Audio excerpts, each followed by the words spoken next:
Welcome back to another episode of the Hustle Nation podcast. Today, we're going to talk a little bit about preparing for leadership before the opportunity arises. And if you listen to the show, we just talked about a very similar topic, but more along the lines of transitioning into leadership. But what if you have a plan or a master plan where there's a next level or multiple levels throughout your career? How do you prepare to set yourself up for those opportunities? And that's where we're going to go. Dustin, lead us off.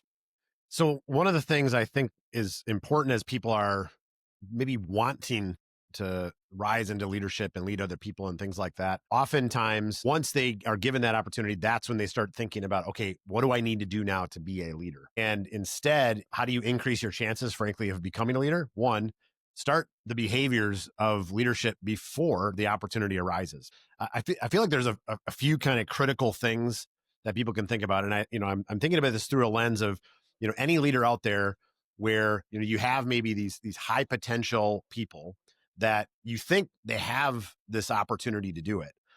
What would be things that we should tell them now to say, like, look, I know there isn't the opportunity today, but I see potential in you. I see this huge opportunity for you. What can you start doing now? And so when I think about kind of two things that I think can really help anyone as they're preparing to have the opportunity later, beyond just start doing the behavior now.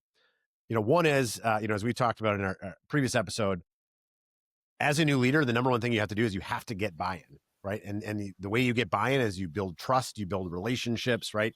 You listen, you learn, and none of that has to happen as a leader, right? I mean, we see it in organizations all the time, right? You can be a leader, you can be a manager, or you can be both, right? And, a manager just means that you're there to manage people. A leader, means that people are actually there to follow. And a leader and manager means you're doing both. And I think a lot of times we think that you have to have both in order to be one or the other. When in reality, we know that not to be true. We see people rise to be leaders, right? We call them informal leaders a lot of times in corporate culture, right? They're an informal leader, meaning everybody kind of follows them, but they're not managing anyone, right? Well, guess what? Who are the most likely people that are going to be tapped on the shoulder to say, hey, would you like to lead a bigger team? It's the people that already have that informal leadership, right? And have shown some of that skill set, some of that behavior.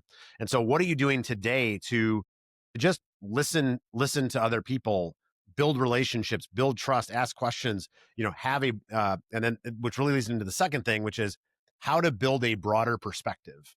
Because what is always the case as you become into a new leader is you come with some limited set of perspective. And the reality is that never changes, right? In life, your perspective is always changing. You're constantly learning.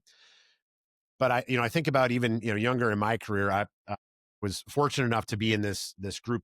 I worked for a bank in college, and it was this young leaders group. And I remember the CEO coming in and really talking about this. And there were basically two things that he coached us to do. One was read books constantly, right? And don't read them to read them. A lot of people will put a badge of honor and say, hey, I read 50 books. It was more about read them to take something and implement something. And then the second one was actually get there early. And it wasn't get there early just to say I got there early. His point was actually get there early and then talk to other people that have a different role than you and a different perspective, and just ask questions. Because his point was, it's not just about getting there early just to be there early, but that is, if you get there early, one, you're getting there early with other people that get there early. And two, people tend to just be more open to answering those questions, right? And having more dialogue on it, versus if you're in the middle of the day and you go to people and be like, hey, so what's going on in your world? And, what's good in your division and what's unique in your job, right? It can feel, frankly, like a waste of time. It can feel like you're just a water cooler talker. And I always thought that was such good advice because, I think in today's world, more hybrid environment, I actually think it's a little bit harder. I do think people are more willing if you set time. I think it doesn't always have to be early, but I also think about if you really want to aspire to leadership, right, and to leading teams and have greater impact, I still don't think getting in early ever hurts. because people No. see that, as we talked about, right? This can also model that behavior, and it gives you that free space to start building those relationships when the fires haven't already started. That's really good. I've got a couple on my list that are going to overlap that as well. I think a couple things to me are just behaviors, basic behaviors that you want to start building. And by the way, these are things that you're always going to work on because nobody's perfect. But one is time management. And, if whether you're in the marketing business, you're in sales, you're in insert any industry here, I want to see someone who does a good job of managing their calendar. And that could be adding blocks of focus time, adding blocks of time for projects, dedicating specific time for research or learning. There's a lot of things that can go into that. And then, also seeing that, maybe like you said, you're coming early, you're staying late. It doesn't have to be every day, but if someone is really dedicated, it'll be on their calendar if it's important to them. The Mhm. next one is asking questions. I tend to find people who are the most engaged ask the most questions. They're curious. And people who are curious tend to be learners. They tend to read books, like you said, which is Mhm. also key. So if I see a stack of leadership books or business books in someone's office, that's typically an inclination that they're making an effort after hours to improve, to get better, to learn, whether they have an appetite for leadership or not. The other Mhm. one is offering to take on more if you want more responsibility. I love people who are like, hey, what else can I do? Or I've got some free time. I want to be able to take this on. Those are going to be the first people I will consider for promotion because they're trying to help the team and try to help the betterment of the company, even if it doesn't necessarily fall directly within their job description. Mhm. I think huge bonus points right there. Also, if you're newer to the company, make it clear what you want, not only from the time of a job interview, but from quarterly reports, annual reports. What is it that you're after? What do you want? And I think it's also important to talk about the personal stuff as much as the business stuff. So if you've got a big personal goal, retire by 55 or buy a cottage, or maybe it's get your MBA, those things should be important because I know those people who have these big goals, they want more. They want to be challenged and they want to work their way up promotion to promotion. So that's important to me personally. Mhm. Ask what else you can do. So I mentioned before, take on more, but sometimes you have to ask, is there something I can help with? Do you want help with that? Again, these people are taking and making an initiative. They want it to be known that, they are team players. And that could be coaching someone. That could be sitting in to help someone navigate just a difficult situation, personally, professionally, emotionally, whatever it might be. And then, like you said, I'm just going to repeat it because it is important. But whether we're talking about coaching sports, like making a state team, or we're talking about getting a promotion, are you going to consider the guy or gal who spends an extra 90 minutes a week at work? Or are you going to promote the person who spends maybe a little less than 40 hours a week at work? To me, that adds up, especially if your body of work over the course of 3 years or 5 years suggests that, Susie's putting in on average 7 or 8 hours more per month than Johnny. That carries a lot of weight, in my opinion. You bet. And I think there's almost two angles of this. There's how do you prepare yourself, right? And then how do you increase your likelihood, right? Great question. And I think the gaining perspective, building, getting buy-in, building relationships, that helps you get prepared. But to your point, like, I mean, 100, I mean, if you think about the two easiest ways to get promoted, like it's so simple, it's crazy, right? What do we all say as business leaders? Who is always the person that gets promoted? It's the one that is the outlier. They outperform in their day to day everyone else. That's always the first person you look at, right? Like, and having these other things, I think is the next piece, but you have to start there. And I think sometimes people want to skip over that. I mean, what's interesting is you look at like what is the number one challenge businesses have when they move leaders into leadership roles is they advance somebody into a leadership role because they were a really good individual contributor, but they don't actually have the skill set of a leader, right? And the point being is not every really good individual contributor wants to or should be a leader of other people, right? Like, and that's not a bad thing, right? Like, I think a lot of times people just think, well, the only way for me to create more value and to grow my career and things like that is to get to that level.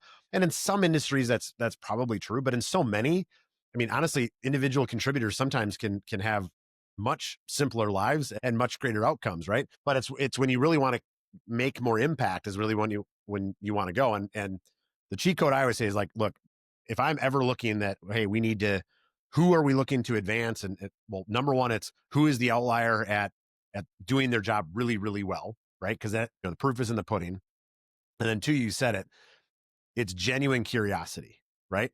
And that Yes. shows itself in asking questions. It shows itself in kind of, hey, can I help out here, or can I come along for that, or whatever. If somebody nails those two things, it's it's almost automatic, I feel like, in businesses, right? But what I think a lot of times individuals fall into the trap is they kind of get allured into the, call it the fun stuff, which is the genuine curiosity, meeting with people, asking questions and all that. And that's super helpful. And it's a really important thing to do.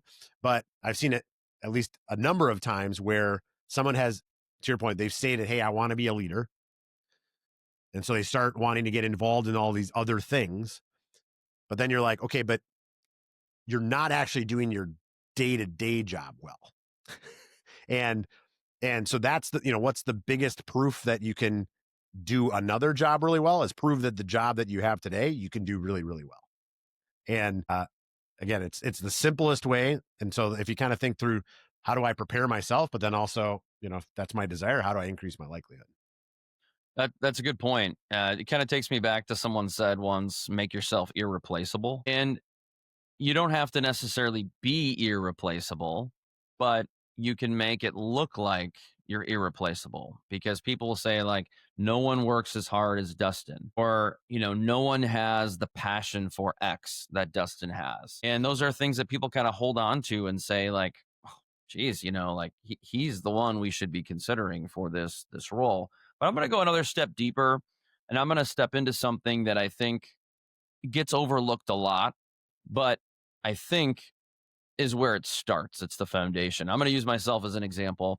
So years ago, I had some pretty significant health issues, and kind of posed was a situation. Obviously, it felt more dire than it was, and I just finally said to myself, I need to invest in myself. I need to make my health a priority, because when you're young, even in your 30s, you feel like your body hasn't caught up with you, and most of us don't have back pain and neck pain, and it doesn't take as long to recover. And so I think if you start by investing in yourself, and I'm going to, again, take this a different direction, starts with prioritizing sleep. We need sleep. I found very early on that when I was getting an adequate amount of sleep, 8 hours, I was much more sharp over a long period of time. That could mean for some of us cutting out like alcohol, tobacco, fast food. If you do that in conjunction with sleep, for me, I felt way better. I feel better now than I did 10, 12, even 15 years ago. But I've also invested in my health by exercising. I exercise on average 5 times a day. I'd like to exercise seven. And what I've gotten to Five the times a point day? where, That's impressive. yeah, I'm sorry, 5 times a week, 5 times a week, not a day. In my mind, maybe I'm Yeah. that good. But and thanks for calling me out on that one. I find that if I go more than a couple days without exercising, I'm just not the same. I have now an urge, a desire to continue what I've created. And that is that I feel good about myself. I feel good physically. It's because of the work I've put in. My mind is better for it. And when you feel that way, it is a sense of accomplishment. So if you start to feel better, it is not uncommon. You're going to perform better at work.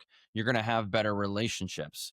Your mind will be in a better place. So you're not just taking care of yourself physically, but mentally, which everybody should focus on mental health or mental clarity. There's a lot of ways you can do that. Exercise is one way for me to get to a good place.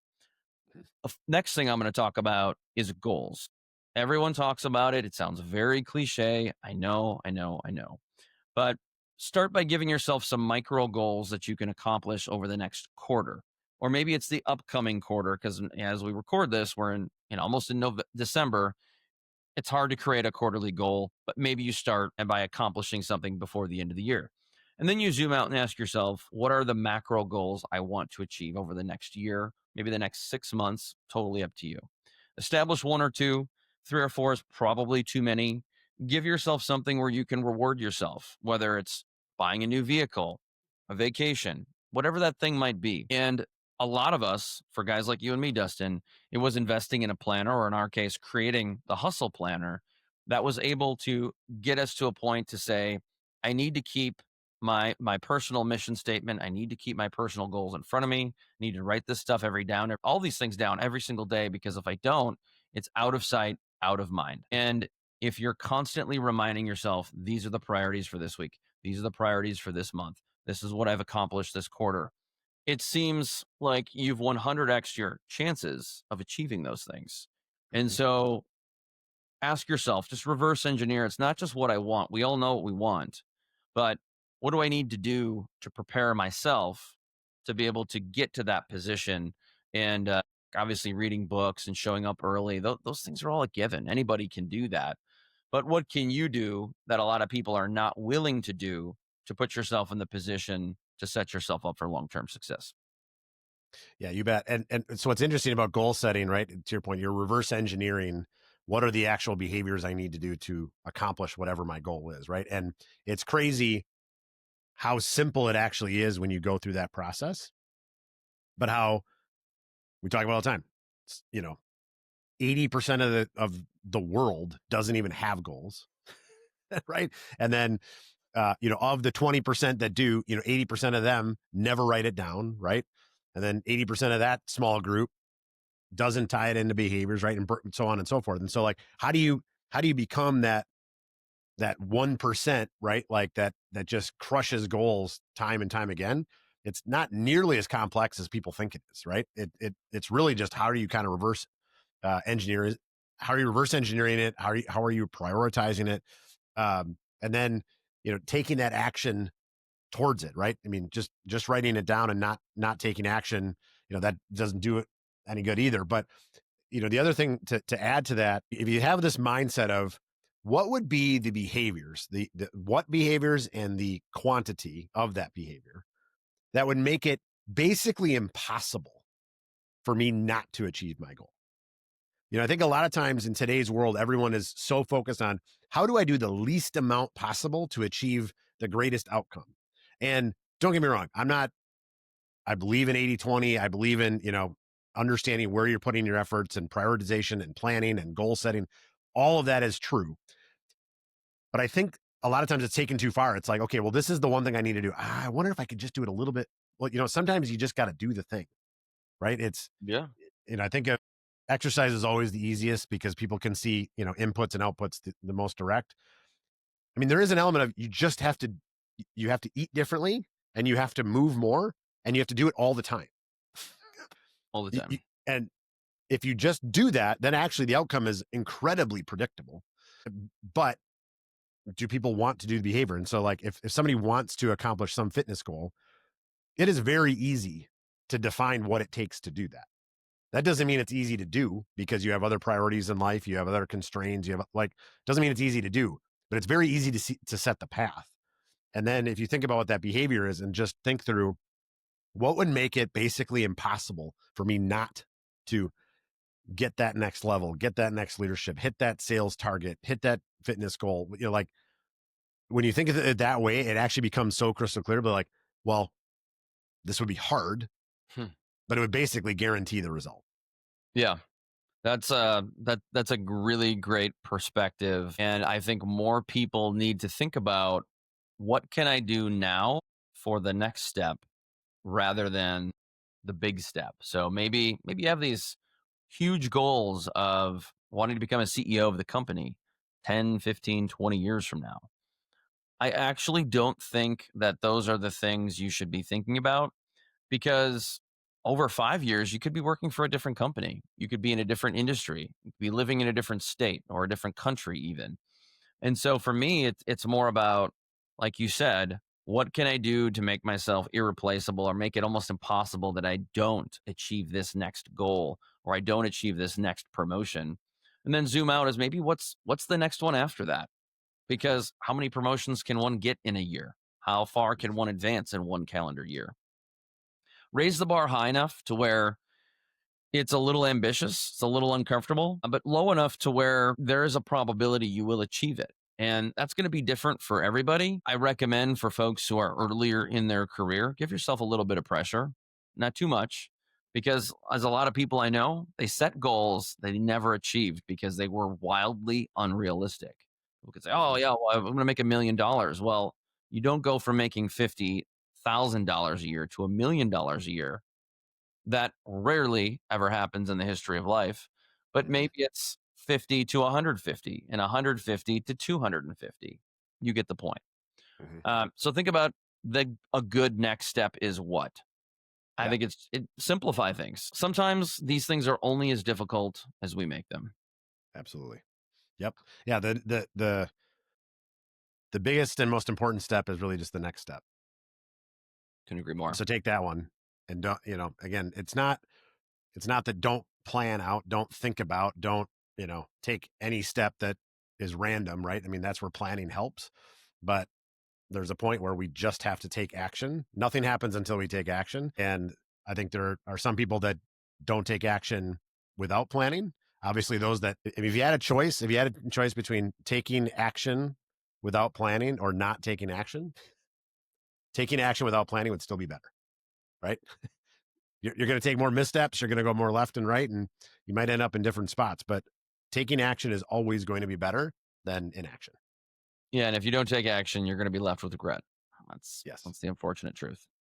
Well, thanks again for listening to another episode. We'll catch you on the flip side. Peace.